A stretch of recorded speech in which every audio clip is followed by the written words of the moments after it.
halk plajı var arkadaşlar Büyükada'nın.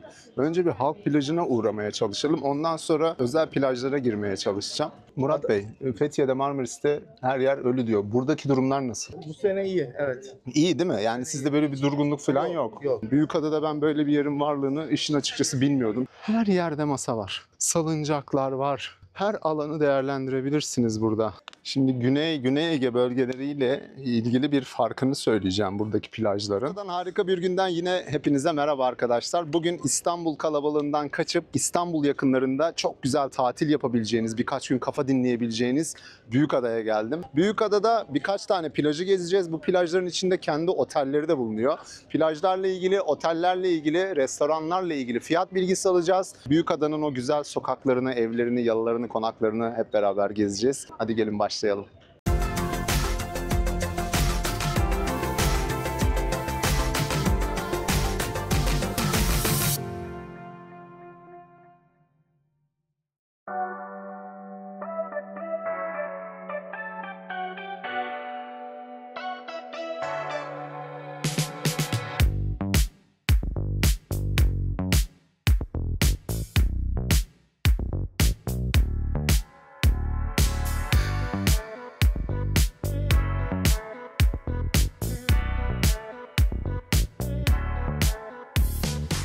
Evet, 1 saat 45 dakika süren yolculuktan sonra indim. Büyükada'dayım.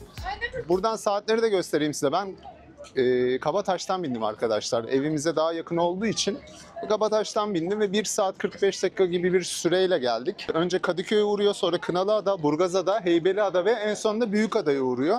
Tabii Kadıköy'den gelecekler için yolculuk biraz daha kısa sürecektir. 1 saat 15 dakika kadar. Buradaki iskeleler arkadaşlar ayrı ayrı.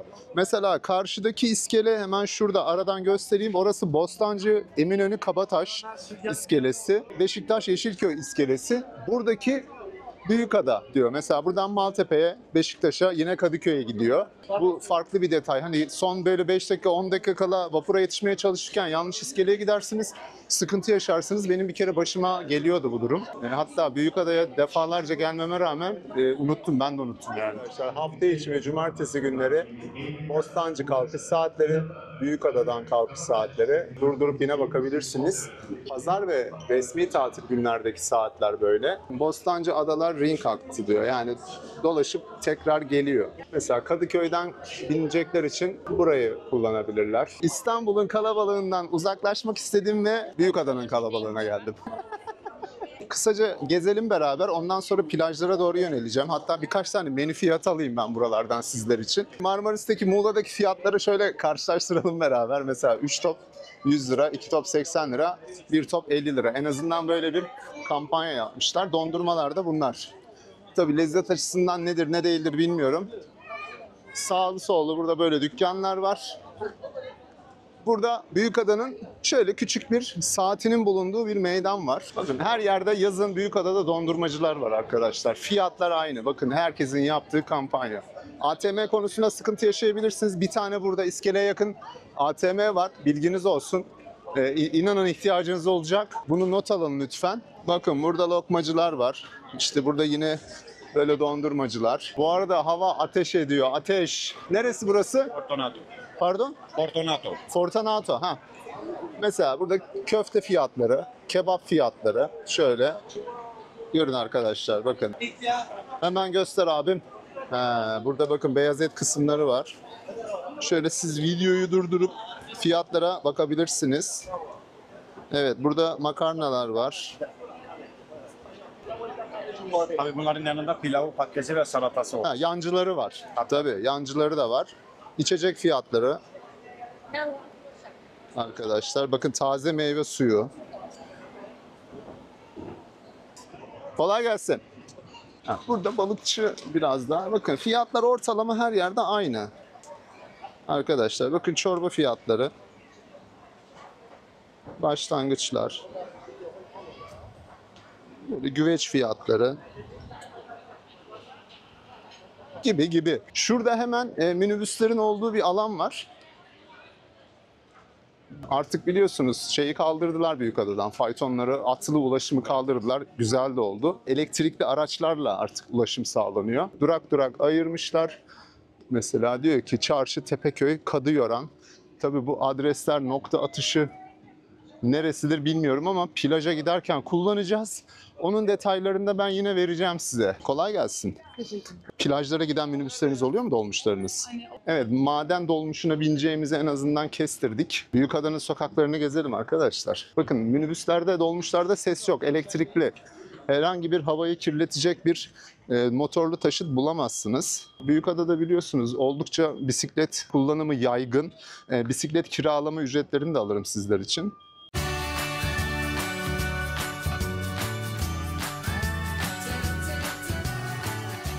Hemen hemen her sokağın içinde bisiklet kiralama noktaları bulabilirsiniz. Örnek veriyorum. Kolay gelsin. Bisiklet kiralama var mı sizde?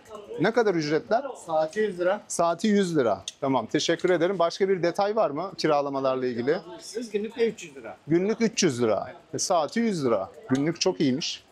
Eyvallah. Kolay gelsin, sağ olun. Bakın arkadaşlar, Trek bisiklet, kiralık bisiklet reklam değildir. Günlük 300 lira, saati 100 lira. Bilginiz olsun.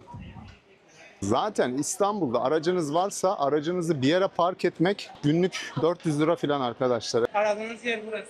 Evet, aradığımız yer burası. Ne arıyoruz? Ne arıyoruz? Yemek. Ne yemeği mesela? Allah'ın bütün nimetleri abi. Allah'ın bütün nimetleri. Başka yerde yok mu bu nimetler? Hemen fiyatları alalım sizler için arkadaşlar. Neresiymiş burası? Burası bak. Love Macun. Evet. Güzel bir isim, yaratıcı. Güzel. Evet, lahmacun aşkı yaşayanlar için gelebileceğiniz bir nokta. İsim neydi hocam? İsmim Resul. Resul Bey, Resul Bey. Bir de Fiyatlar, pizzamız da var. evet, Pasta, makarna, her şey var. her şey var. Şöyle fiyatları gösterelim YouTube kanalı için. Evet. Güzel, bakın lahmacun fiyatları yumurtalı, kaşarlı, Antep. Ha, bunlar şeyli, evet. Normali 155 lira. Tatlı fiyatları vesaire. Evet. Hemen abi. şöyle gösterelim. Bekliyorum her. Bekliyormuş herkese. Görüşmek üzere. Burada profiterol. Bir sır vereyim. Büyükada'nın tatlıları meşhur oluyor. Güzel tatlıcıları bulursanız harika tatlılar yersiniz. Mesela profiterol fiyatlarını göstereyim size. Mesela 100 lira, 130 lira. Böyle. Burada böyle Türk kahvesi falan da var. Büyükada konaklarıyla, yalılarıyla inanılmaz güzel bir yer. Büyükada'nın bende yeri ayrı. Kınalı Adayı da çok severim. Hatta Kınalı Ada küçük bir ada olduğu için çevresinde bir tur atabiliyorsunuz ve harika bir orman yürüyüşü yapıyorsunuz. Onunla ilgili özel bir çekim gelecek ama Kınalı Adanın içine çok özel bir video sıkıştıracağım arkadaşlar. Bahsetmiştim, bu Marmaris'e yerleşmek isteyenler için bazı bilgiler vermiştim İçmeler videosu içinde. Oldukça da ilgi görmüştü ve oldukça soru soran da çıkmıştı o konuyla ilgili. Muğla'ya yerleşmek isteyenler için bilgiler aktaracağım. Yerleşilir mi, yerleşilmez mi, çocuklu aileler için uygun mu, değil mi, neler var, neler yok, bütün detaylara yer vereceğim. O yüzden bu videonun altına yorumlara Muğla 2 nokta üst üste yazarak bu hazırlayacağım video ile ilgili sorular sorabilirsiniz. Yerleşmek isteyenler varsa, aklında soru işaretleri olan varsa yerleşmeden önce muhakkak izleyin. Az önce vapurdan indiğimiz iskelelerin olduğu alan burası. Kendimizi atalım sahillere doğru, bir bakalım plaj fiyatları nedir ne değildir. Burada gazozcu var. Arkadaşlar çeşit çeşit gazoz var burada. Sanırım gazoz içeceğim, buz gibi. En çok tutulan neyse ondan içmeyeceğim. Kendi damak tadıma daha çok güveniyorum. Şurada fiyatlar var arkadaşlar. Hemen şöyle bakayım. Evli yapımı gazozlar 125, gazozlar 75 şeklinde. Şeriklerden benim. Ben bir sade bir mandalina rica edeceğim. Onaylandı mı? İşte bana hala. Kolay gelsin. Size bağlar gazozun güzelinden. Süper. Bir de mandalina. Mandalinalı, aynen. Bir ikisinin tadına bakmak istiyorum. Şimdi açıyorum. Lütfen. Şöyle gösterebilir misiniz neler verdiğinizi? Şöyle bağlar gazoz. Bağlar gazoz. Bir de Çankaya mandalina veriyorum. Çankaya mandalina. Bunlar daha önce içtiğim gazozlardan değil arkadaşlar. Ne kadar ikisi? 150 lira yapıyor. 150, tamam. Bir iki top dondurma yiyeceğime gazoz denerim. Evet, önce bağlar gazozu deniyorum. Reklam değildir. Neyse, içiyorum. Şeker oranı çok az. O yüzden yapış yapış yapmıyor ağzı. Asit dengesi de çok iyi. İçimden Jos diye ses geldi. Ve sadece 44 kalori. Evet, mandalinalıyı deniyorum arkadaşlar. Çankaya. Başka bir markanın. Yine reklam değildir. Kabı çok güzel, bakın. Afiyet olsun. Bunun da şeker oranı oldukça düşük. Hatta bununki daha düşük şeker oranı. Minibüslerin olduğu bölgeye geldim. Ne kadar güzel bir yermiş. Karşı Luna Park diyor. Luna Park mı varmış burada? Halk plajı var arkadaşlar Büyükada'nın. Önce bir halk plajına uğramaya çalışalım. Ondan sonra özel plajlara girmeye çalışacağım. 2 tane halk plajı var ama buradaki halk plajları ücretliymiş. Bir tane Beltrum var, bir de Aya Nikola'nın varmış. Girişleri ücretli ama ücretler ne kadar tabii şimdi gidip göreceğim. Gidelim bakalım yavaş yavaş. Vaktimiz var. Arkadaşlar Akbil kullanın 90 lira. Yani nakit veya kredi kartı kullanırsanız ücret biraz daha artıyor ama İstanbul kart kullanırsanız ücret 90 lira. Bilginiz olsun.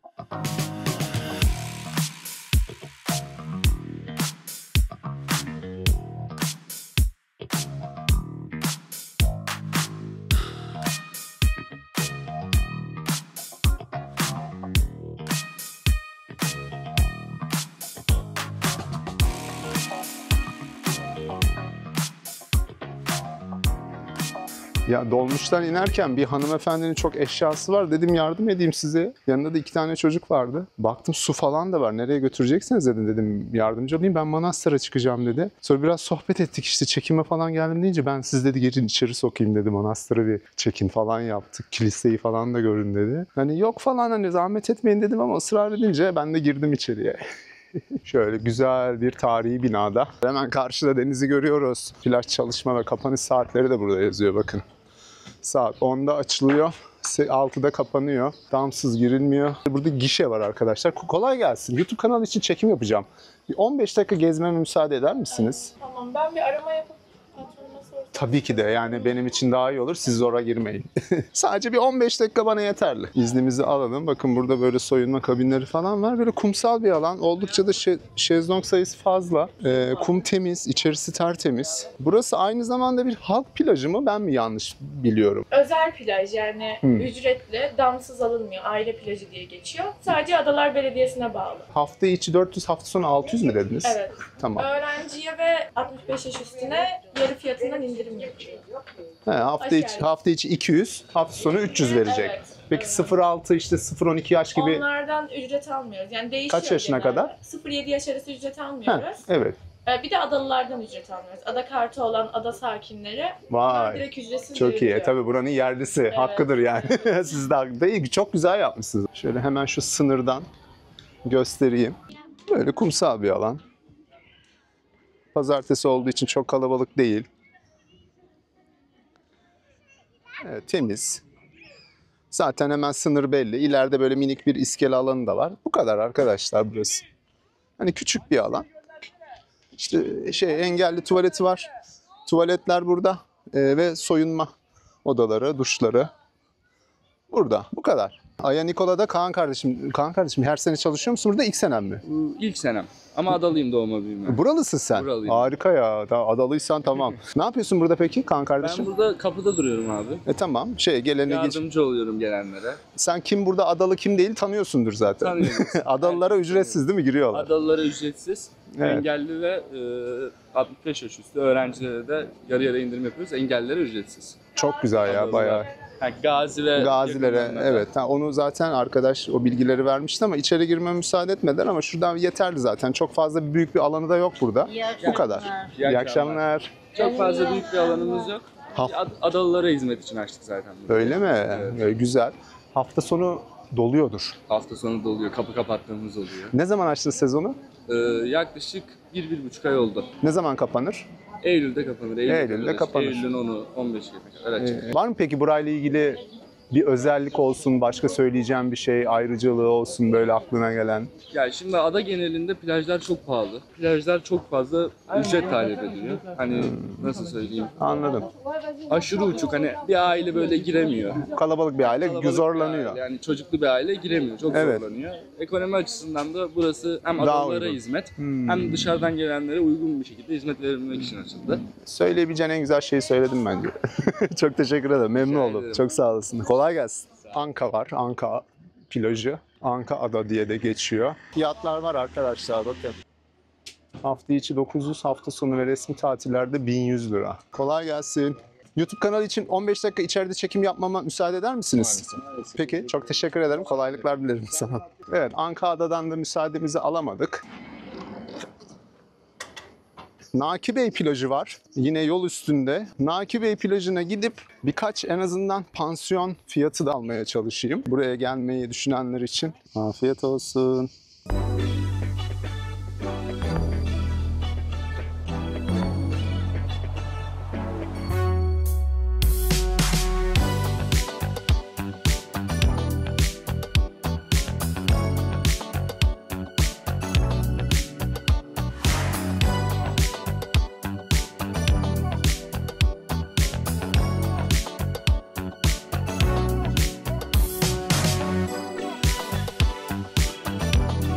Bilgisini gösteriyorum. Damsız girilmiyor. Hafta içi bir kişi 700, 5-10 yaş arası 500. Hafta sonu ve onun dışındaki tatil günlerinde ise 900, 5-10 yaş arası ise 500. Ama ada kartınız varsa her zaman indirimli ödüyorsunuz %50. Ve evcil hayvan ne yazık ki giremiyor. Kolay gelsin.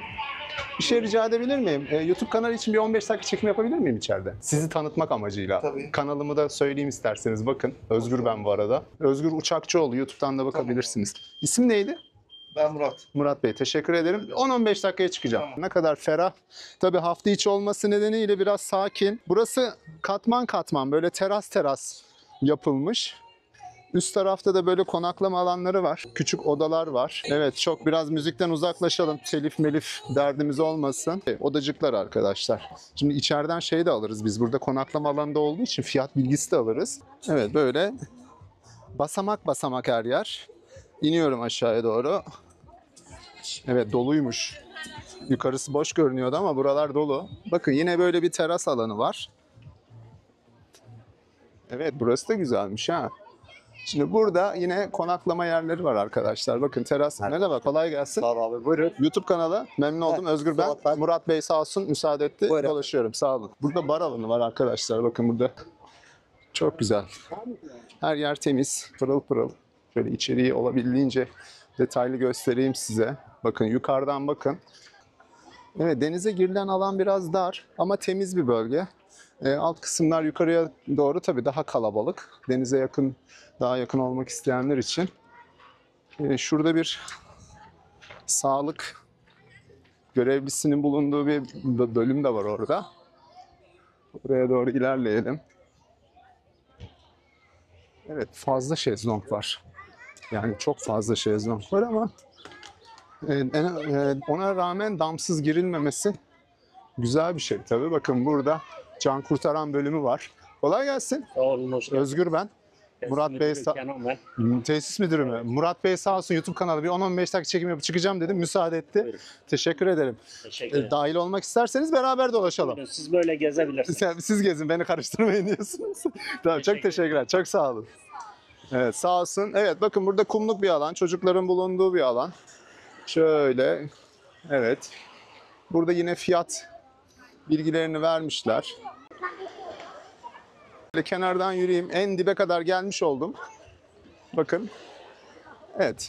İleride tekneler, yatlar. Kumluk bir alan ama tabii kalabalık olduğu için suyu biraz bulandırmış. Büyükada bölgesi hani Marmara Denizi'nin en temiz olduğu bölgelerden biri. Şu alan üstünde yürüyebiliyorsunuz. Yani o yüzden hani burayla sınırlı değilsiniz aslında. O açıdan iyi bir şey. Orada bir küçük bir kaydırak koymuşlar. Evet, buradan denize girme bölümleri var, merdivenler var. Oldukça sıcak arkadaşlar. Mümkün mertebe güneşin altında kalmadan çekimi yani hızlı gerçekleştirmeye çalışıyorum. Biraz bana da hak verin lütfen. Menü fiyatlarını gördüm. Şimdi hemen şuradan bilgileri alayım sizin için. Şöyle videoyu durdurup fiyatlara bakabilirsiniz. Yine yorumlara bırakıyorum. İstiyorum arkadaşlar. Fikirlerinizi yazın. Burada da içecekler var. Bakın. Burada karpuzlar, meyveler. Burada her şey var. Şöyle gölgelik bir alan da var burada. İnsanlar burada yemeğini, içkisini tüketiyor. Burada barbekü alanı var, mangal alanı var. Dondurmaydı, suydu. Su alacağım ben ya. Bir tane büyük su rica edeceğim. 70 lira. Burada böyle duş alanı var. Duşakabinler var. İleride tuvaletler var. Merhaba, kolay gelsin. Görevlisiniz herhalde. Ne zaman açtınız sezonu? Mayıs'ta. Mayıs'ta açtınız. Her sene çalışıyor musunuz? Bu sene mi bak? Evet. Her sene. Kaç senedir buradasın? Bu sene geldim. Türkmenistan. Türkmenistan ha. Tamam kardeş. Evet. Ayağınıza sağlık. Eyvallah sağ olasın. Sen de sağ ol. Ne kadar tatlı. Burada depolar var. Rengarenk, süslü püslü. Bakın. Her kata, istediğiniz kata yerleşebilirsiniz kafanıza göre. Şurada odalar var. Murat Bey, konaklama yerleri de varmış burada. Evet. Nasıl fiyatlar? Fiyat bilgisi paylaşabiliyor musunuz bizimle? Sizi çekmemde bir sakınca var mı? Yok efendim. Ha, işte kameralara alışık Murat Bey. Tamam oldu, buyurun önden o zaman. Vallahi çok sevinirim ya. Kişi başı 3 lira. Bu fiyatın içinde 2 gün plaj girişi vermiyorlar. Bir de ertesi sabahta kahvaltısı var. Bunlar çift kişilik, 3 kişilik, 4 kişilik ve 5 kişiliktir.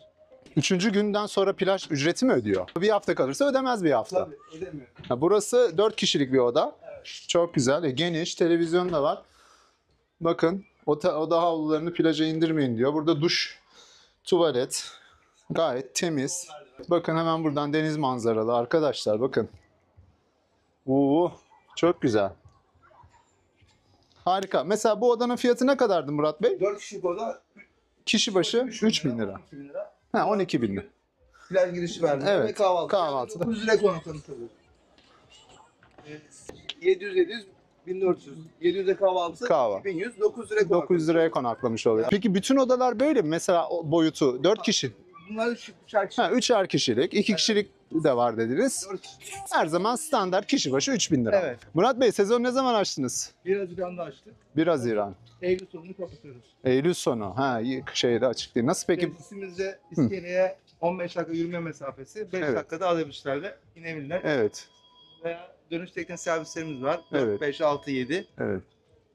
Ücretsiz tekne servisleri dönüp adaya gezebilirler. Anladım. Ücretsiz tekne servisi nasıl? Yani nereden? Yani Büyükada Kartal İskelesi'nden alıyoruz. Kartal'dan. Büyükada. Büyükada. Kartal Ha, İskelesi'nden. Büyükada Kartal. Sabah 9'da alıyoruz, yarım saatte bir. Anladım. Aile, bayan ve çiftlere özel. Murat Bey, Fethiye'de Marmaris'te her yer ölü diyor. Buradaki durumlar nasıl? Yani misafir potansiyeli Bu sene iyi, evet. iyi değil mi? Yani sizde böyle bir durgunluk falan yok. Yok. Evet. Daha çok güney kesimlerinde var o zaman bu durgunluk. Muğla'dan geldim ben de yeni çünkü. Fiyatlar orada çok pahalı. Orada biraz daha, yani evet. 9 liraya burada konaklıyorsun. İstanbul'un göbeğinde Evet. Tatil yapıyorsun. tatil yapıyorsun. Menü fiyatlarınız da bir tık daha az sizin. Evet, Restoran tabii, fiyatlarınız. tabii. Hem konaklayın hem plajı denizinize girin. Kahvaltınızı yapın.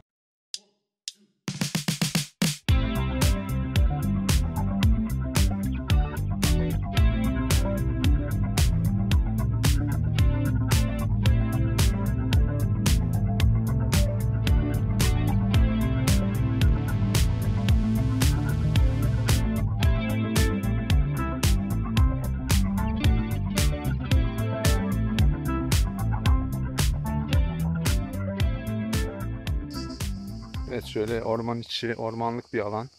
Çok güzel masalar falan da yapmışlar ama Beltur'un alanı kumluk değil. Evet Beltur'un fiyat tarifesi. Nakit geçerli değilmiş. Burada tabii muhasebeyi daha rahat tutmak için. Bakın menü fiyatları da yazıyor burada arkadaşlar. Hemen şöyle güzel tost fiyatları, kahve fiyatları, soğuk içecekler. Fiyatlar konusundaki yorumlarınızı bekliyorum yine. Kolay gelsin. 10-15 dakika YouTube kanalı için çekim yapacağım. Müsaade var mı? Teşekkür ederim. Çok teşekkürler. Çok güzelmiş ya. Derli toplu. Mesire alanı gibi. Mesire alanımız burası. Evet. Ardından aşağı inebilirsiniz. Aşağısı iskeledir. Uzunlamasına bir yerdir. 0-6 yaş ücretsizdir. 7-12 yaş arası da %50 ücretle girebilir. 12 yaşından sonraki öğrenci sayılırlar. Öğrencide hafta içi %20 fiyatı 400 TL'dir. Hafta sonunda 520 TL'dir. Bostancı'dan buraya direkt ücrete dahil olarak gelen kendi teknemiz vardır. Kendi iskelemize bırakıp ayrıca 5.30'da da buradan direkt tekne kalkar. Direkt Bostancı iskeleye bırakır. Ücrete dahildir. Ekstra ücret talep etmiyoruz. 600. Yani ekstra ulaşım için para vermeyecek. Bostancı ile aramızda 100 TL fiyat oluyor. Ha, 100 Mesela TL. Hafta içi burası 500 TL iken orası Ha. 650 TL. Burası hafta sonu 650 iken 750 verecek. Hiç uğraşmadan direkt şu iskeleye kadar gelecek. Öyle mi? Aynen öyle. Berkan kardeşim gayet güzel bilgiler verdi. Çok da sıcak ağırladılar bizi. Arkadaşlar şöyle mesire alanından aşağıya doğru ineceğim. Gerçekten ferah bir alan ya. Bu Beltur'un şeyi güzelmiş. Alkol kullanımı yok burada. Belediye ait olduğu için çok da önemli değil. Zaten kafa yapacak Oldukça fazla manzara var burada. Her alanı değerlendirmişler. Bakın biraz da iskeleye ineceğim. Mesire alanı burası. Mini kafesi orası. Bu tarafta tuvalet alanları varmış. Burada hemen deniz manzaralı çardak ve şezlong alanları var. Ekstra şezlonglara para vermiyorsunuz. Zaten olması gereken de budur.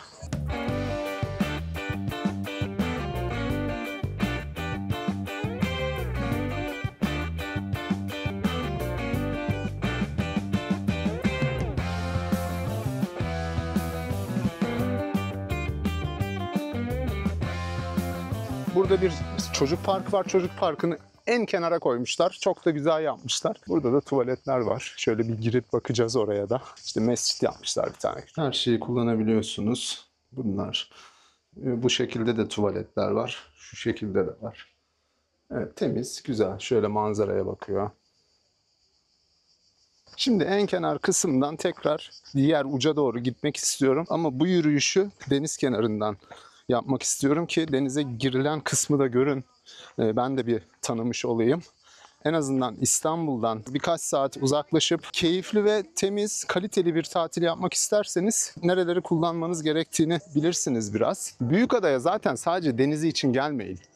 Burası hem tarihi açıdan hem de kültürel açıdan oldukça zengin bir yer.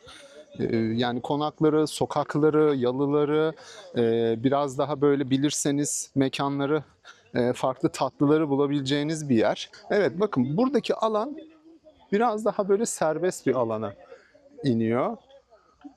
Bakın hemen şezlonglarla yine bu bölgeyi kapatmışlar. Tabii yine bu detaya yer vermeden geçemeyeceğim. Bugün günlerden pazartesi. Yani bu videoyu izliyorsanız şu an Perşembe günü. Bugün günlerden pazartesi. Yani birkaç gün öncesi. Dolayısıyla kalabalık oranı çok fazla değil. Benim de sevdiğim bir durum bu. Ben hafta sonları çok İstanbul gibi bir yerde çekim yapmayı düşünmüyorum. Bakın şezlonglar boş. Oldukça fazla şezlong sayısı var. Burada arkadaşımın söylediği gibi hemen şöyle 1 metreyle başlar, giderek derinleşir. Çakıllıdır. Muhakkak bir deniz ayakkabısı kullanın burada. Ayağınızdan çıkmayan, terlik de olmaz. Rahat edemezsiniz. Şurada bakın hemen kalabalık olan bölgeye doğru ben gideyim sizin için. Ben de görmek istiyorum. Böyle ahşap platformlarla yine desteklemişler rahat yürüyün diye. İyi de yapmışlar. Burada da muhtemelen bir kafe bölümü vardır. Sadece girişte yoktur.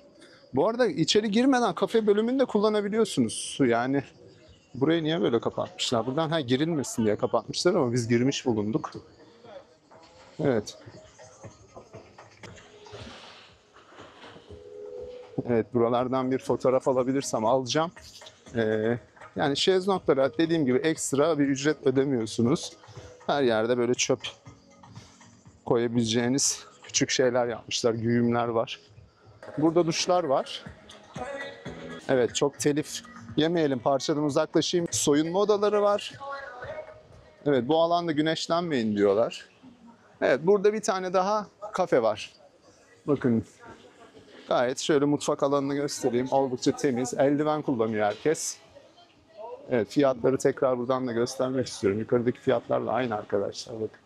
Siz yorumlara bırakırsınız fiyat politikasını. Döner sandviç 360 lira diyor. Burada soğuk içecekler var. Burada yine soyunma kabinleri. Evet, bu alan oldukça geniş, bitmiyor bakın arkadaşlar. Yani üç kısımdan başlatmışlar, buraya kadar getirmişler hepsini yani. Şuradan bir fotoğraf alabilirsem. İstanbul'da kamera karşısında olduğum ilk çekim bu. Dolayısıyla biraz böyle minik bir çekinmem var yani, bunu itiraf edeyim. Şimdi bölgeden bölgeye biliyorsunuz insanımız biraz değişiyor bizim. Herhangi bir tepki alabilirsiniz yani, belli olmaz İstanbul gibi bir yerde. Şimdi şuradan bir fotoğraf almak istiyorum ben sizin için.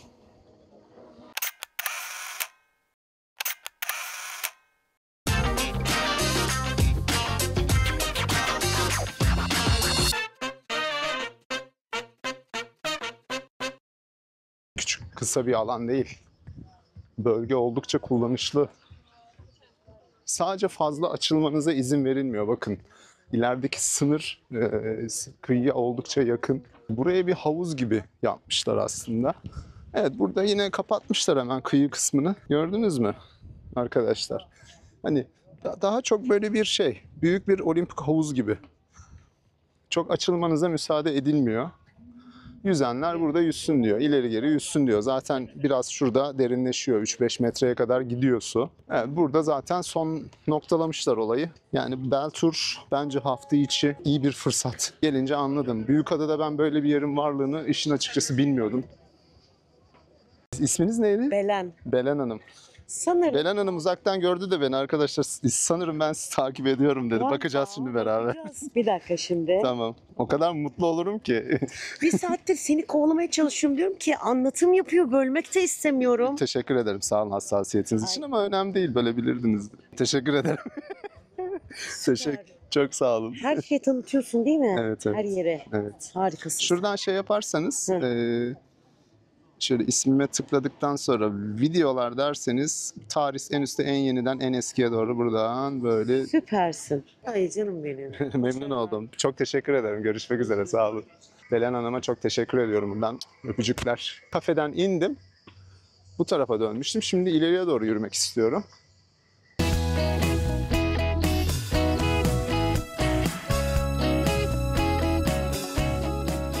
Yani mesire alan öyle küçük bir alan da değil. Yürüyüş bile yapabilirsiniz. Her yerde masa var. Salıncaklar var. Her alanı değerlendirebilirsiniz burada. Şu köşe çok güzelmiş. Bakın hemen o şeyi alalım, çöpü.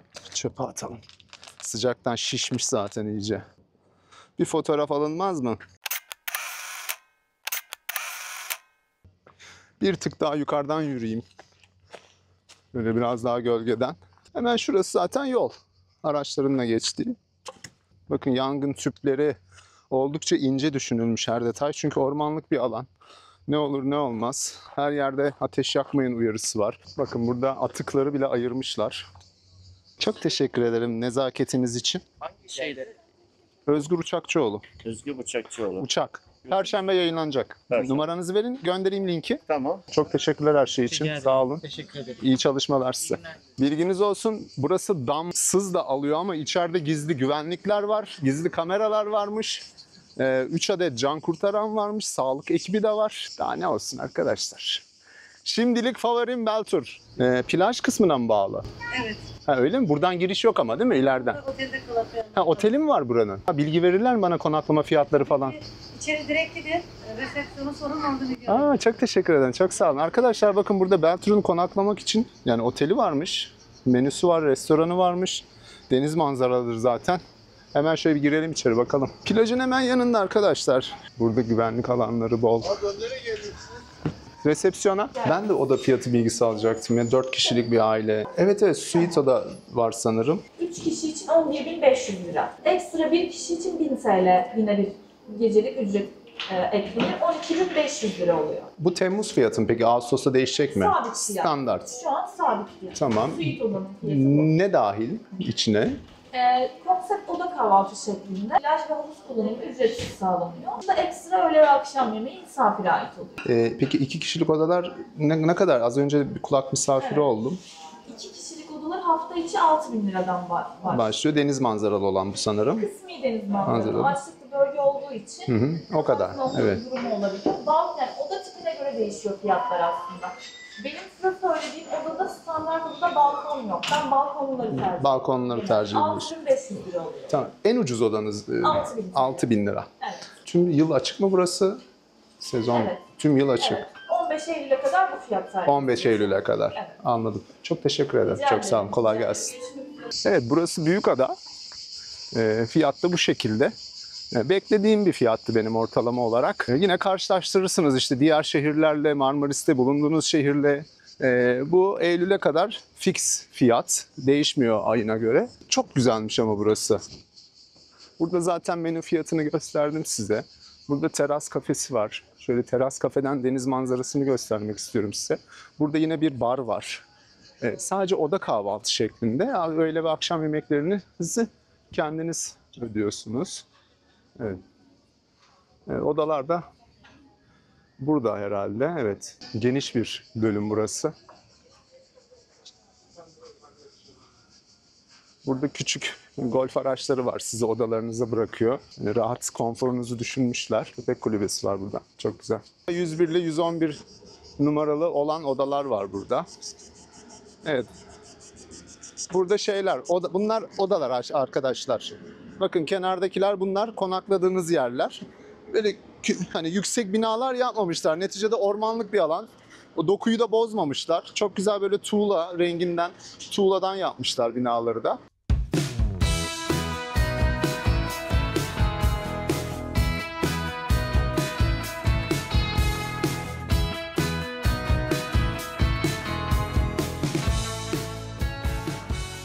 Bunlar da taksiler arkadaşlar. İlla hani minibüs falan kullanmak zorunda değilsiniz. Bu taksileri de kullanabiliyorsunuz.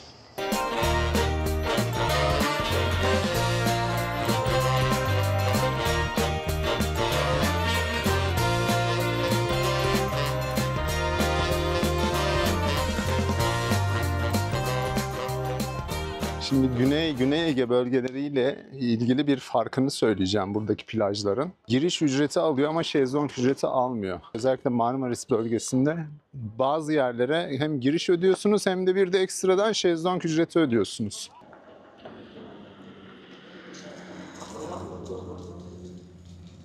Burada bir butik otel var. Çok güzel bir binaya yapmışlar. Bakın burada menü fiyatları da var, kokteyller var. Durdurup yine bakabilirsiniz. Kolay gelsin. Evet. Hafta içi 2000 TL'den ekonomik odalarım olur. 2500'de standart odalarım olur. Evet. Hafta sonu değişiyor. Kişi başı mı fiyat bu? 2 kişilik gecelik fiyat. Öyle mi? 2500 hafta sonu ne kadar? 5000-6000 arası değişiyor. Bu Kahvaltı fiyatlardır bunlar. kahvaltı ne kadar sizde? 1000 TL. 1000 kişi başı 1000. Kahvaltı. Evet. Kişi başı değil. 2 kişiliktir. Ha, 2 Fiyatları kişilik. 2 kişilik. Peki çok teşekkür ederim. Rica Çok sağ olun. Pelit'teki bütün fiyatlar 2 kişilik. İstanbul'dan gerçekten kaçıp şöyle 2 gün 3 gün dinlenmek isterseniz güzel seçenekler var Büyükada'da. Yani diğer adaları da değerlendirebilirsiniz. Oraların tanıtımı yavaş yavaş gelecek zaten. Siz merak etmeyin. Sahile indim yürüyerek. Şimdi sahilden tekrar mesela burada Yalı Otel var. Kolay gelsin. Siz mi ilgileniyorsunuz? YouTube kanalı için fiyat bilgisi alabilir miyim? Yer vereyim size de. 3000'den başlıyor. 3000'den başlıyor. Odalar kişi başı fiyatı mı? Oda fiyatı. Minimum 2 kişilik odalarınız var sanırım. 3 kişi, 4 kişi olarak değişiyor mu bunlar? Ne kadar suite odalarınız? O da 5000'den başlıyor. 4,5-5000'den başlıyor. Kişi başı değil değil mi yine oda fiyatı? Kahvaltı dahil mi buna? Kahvaltı da Bu hafta içi fiyatı. Evet burada öyle bir şey var. Hafta içi fiyatıyla hafta sonu değişiyor. Ada olduğu için tabii haklı olarak. 2-2500 artıyor mu? 7-7,5'a çıkıyor mu suite odanız mesela hafta sonu? çıkıyor. Çıkıyor. Diğeri kaç dediniz? 2000 mi? 3000 mi? 3000 o da 5000 mi oluyor? Hepsinde kahvaltı var sanırım. Serpme mi? Açık büfe mi? Oda kahvaltı mı? Bu da kahvaltı. Hani buradaki fiyatlar da bu şekilde. Hemen sahilde burası bu arada yakın. Burada yine isteyen girip çıkıyor herhalde değil mi? Evet. Çok teşekkür ederim. Kolay gelsin. Sağ olun. Sahilde şöyle bir yürüyüş alanına ulaştım. Naki Bey'den sonra yürüyerek geze geze o güzel yalıların konaklarının arasından burada hemen şuradan geldim zaten arkadaşlar. Diğer tarafı burası. Sanki geldiğim yöne tekrar yürüyormuşum gibi düşünün. Şöyle geldim. Buradan daire çiziyorum. O şekilde düşün ama çok ileri gitmeyeceğim. Burası zaten sahil kısmı. Hani insanlar banklarda oturuyor. Deniz manzarası vesaire bakın. Kars, Kartal, Pendik vesaire. Kolay gelsin. Karşısı tam nereye denk geliyor? Şu tepe Maltepe'de, Maltepe'de. Ha, bu başı büyük tarafları mı? O Maltepe, Ya arkası tam bilemem yani. Yalnız Zümrüt evler falan herhalde. Evet. Yani. Evet. O tarafa artık o tarafa Bostancı, şöyle öyle Şu gidiyor tepe. o tarafa. Evet, bu tarafta Kartal, Pendik gibi Evet, düşünebiliriz. Kartal- Eski hallerini sizler daha iyi bilirsiniz. Kaç senedir adada yaşıyorsunuz? Vallahi ben ne diyeyim ben size? 1956'nın Şubat ayında Evet. Şubat'ın kaçında burada buraya adaya geldim. 56 mı? 1956. Babam 56'lı benim. Ben 43 doğumluyum. 43 doğumlusunuz. 56. Siz 13 yaşında gelmişsiniz be. Wow. O zaman insanlar daha başka türlüydü. Tabii. Çok gözü açıldı. Dışarıda gelen çok oldu. Hmm. Allah hiç kimseye muhtaç etmesin. Yalnız mı yaşıyorsunuz? Yok, hayır. İskelelere doğru yürüyeceğim. Bakalım nelerle karşılaşacağız. Oteller, plaj, başka ne gibi avantajları var, buranın güzellikleri var. Burada bir deniz kızı heykeli var. Birini mi bekliyorsun? Hayırdır? Kim var oralarda? Ha? Yani illa ben plaja gitmem, burada da denizime girerim diyorsanız koyun sandalyenizi, masanızı buraya işte. Denizinize girin işte. En son fiyatı aldığımız Yalı Otel'in oradaydı. Şu ara sokaktaydı zaten. Yani bir değişim tarihi 1 Mayıs'ta değişmiş. Değiştirdiği tarihi de yazmış. Şöyle durdurup yine fiyatlara siz bakabilirsiniz. Burada spor sevenler için bir fitness alanımız var. Arkadaşlar kavga etmeyin. Bakın biz burada Büyükada'yı tanıtmaya çalışıyoruz. Buranın insanına, güzellikleri hakkında bilgi vermeye çalışıyoruz. Siz birbirinizin ağzının içine girmiş tartışıyorsunuz. Alo, kime diyorum ben? Barış'ın bak. Şşt, bak hareketlere bak. Hadi. Hadi. Meyhanelerin, mekanların olduğu bir kısım var. Burada size tavsiye edebileceğim bir meyhane var. Nissi arkadaşlar burası. Burası çok güzel bir mekan. Ben bu mekanı seviyorum. Şöyle bakın içeriği göstereyim. Sevdiğim bir mekan da o yüzden tanıtıyorum ha. Yoksa reklam değildir arkadaşlar. Bakın rakı fiyatları. Bizde bir çalışan vardı. Urfalı mıydı? Neydi adı? Ramazan mıydı? Ramo muydu? Bir şey. Bakın bu kişi başı fiyat. Bakın salata fiyatları. Mezeler. Burada çok güzel mezeler var. Yani menüde olmayan bazı mezeler de var orada. Bilginiz olsun. Neyi? Şu cunda allısını çok sevmiştim ben. Paşa mezesi çok güzeldi. Şu elmalı kereviz fena değildir. Ne yemiştim? Bu atom, bir de farklı bir atom vardı. Bunu karıştırmışlardı. Burada değişik değişik böyle tam burası arkadaşlar. Sahibi de adalı. Şöyle menü fiyatlarını göstereyim dedim. Bakın arkadaşlar. Fiyatlar bunlar. Adanın en güzel meyhanesi. Çıkın gelin Nissi arkadaşlar. Doğru mu? Doğrudur. Kendine iyi bak. Görüşürüz. Denk geliriz de. Sağ olasın. Adaya gelip de meyhane fiyatı almadan olur mu? Yani buraya gelince şöyle iki kadeh içine. Şöyle güzel bir keyifli gezin bu sokaklara. Kıyı var burada. Kıyı balık. Asıl kıyı Tarabya'da da. Tarabya'da kıyı meyhanesi, restorana. Duruyor mu bilmiyorum da tabii. Evet, bu yol bizi tekrar iskeleye götürüyor. Burada bir sürü sokakla arka tarafa bağlanabilirsiniz. Yani geldiğiniz ya da aradığınız yerlere ulaşmak oldukça kolay. Tabii nacizane önerim, biz bile bir mekana girmeden önce önünde bile hemen Google'ı açıyoruz, bakıyoruz puanı kaç, yorumlar nedir, sıkıntı var mı yok mu, fiyat politikası nasıl? Ona göre oturuyoruz. Nasıl okuyacağım? Hile mi? Hile balık diye geçiyor. Hile. Hı hı. Ben Hayli diye okudum. Hayli. Patronun adı Hilmi, eşin adı Yaman oluyor. Öyle mi? Hile. Güzel. Yılın menüsü sevmekten asla vazgeçme. Aşk adamı desene. Erdoğan abi el sallar mısın abi? Erdoğan abi el salla. YouTube. Merhaba. Merhaba. İsim ne abi? Özgür Uçakçıoğlu. Özgür Uçakçı. Arkadaşlar burada farklı şeyler de var. Mezeler var. Sizde alkol de var o zaman. Meyhane bu. Meyhane. Ben balık sadece diye düşün. Meyhaneymiş arkadaşlar. O turşu suyu. Ne kadar turşu? 100 lira. Şu bardak 100 lira mı? Evet. Bu arada bir şey söyleyeceğim. Muğla bölgesini olabildiğince tanıttım, Marmaris'i özellikle. Muhakkak önceki videolarıma bir göz gezdirin. İnanın tatille ilgili birçok bilgiyi bulacaksınız. Fiyat bilgisi olsun, lokasyon bilgisi olsun, menü fiyatı olsun, işte pansiyon fiyatları. Videomu buraya kadar izlediysen beğenmeyi, takip etmeyi ve hype özelliğini kullanmayı unutma. Yorumlara da bekliyorum fikirlerinizi. Hepinizi çok seviyorum. Haftaya görüşmek üzere. Hoşça kalın.